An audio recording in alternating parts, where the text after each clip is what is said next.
ዶክተር ዳውናስ ይባላል። በስልጤ ዞን የባህልና ቱሪዝም መምሪያ ኃላፊ ነኝ። አሁን የምንገኘው በምስራቅ ስልጤ ወረዳ በምዕራብ የቆጪ በሚባል ቀበሌ ላይ ነው የምንገኘው። ቦታው እንደምታየው በሐይቁ ዙሪያ ላይ ያሉ ተራሮችን በማልማት ላይ የተመሰረተ ነው።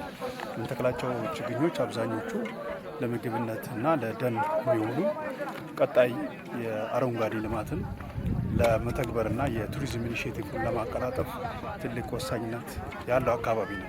የተመረጠውም የበለጠ ሐይቁን ከደለልና ከተለያዩ ነገሮች ጠብቀን የውሃ ከፍታውን ጨምረን የቱሪዝም ፍሰቱንም ለማሳደግ ትልቅ አስተዋጽኦ ያለው ነው።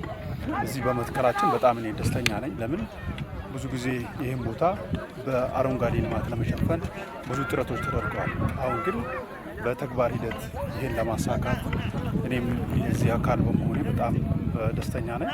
ቀጣይ ደግሞ ይህንን የበለጠ ተንከባክበን የተሻለ ደረጃ በማድረስ በአገራዊ የተቀመጡ አቅጣጫዎች ከዚህ ከአረንጓዴ ልማት ጋር በጠቅላይ ሚኒስትራችን የተቀመጡ የአረንጓዴ ልማት እንቅስቃሴዎችን ይሄኛውም የምስራቅ ስልጤ ወረዳ ህዝብን እዚህ ቀበሌም ተቀብሎ ይህን ለመፈጸም ዝግጁ በመሆኑ እና በተግባር ሂደትም ሰፊ ህዝብ ወጥቶ ተንቀሳቅሶ ለመስራት የተደረገው እንቅስቃሴ በጣም ጥሩ ነው።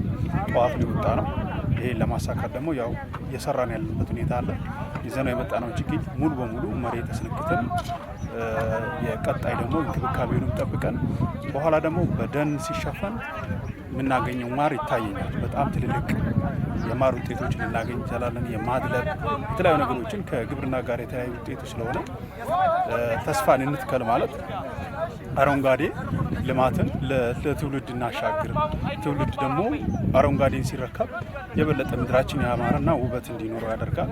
አሁን የምንተክለው ችግኝ ቀጣይ ዝናብ ነው የሚሆነው።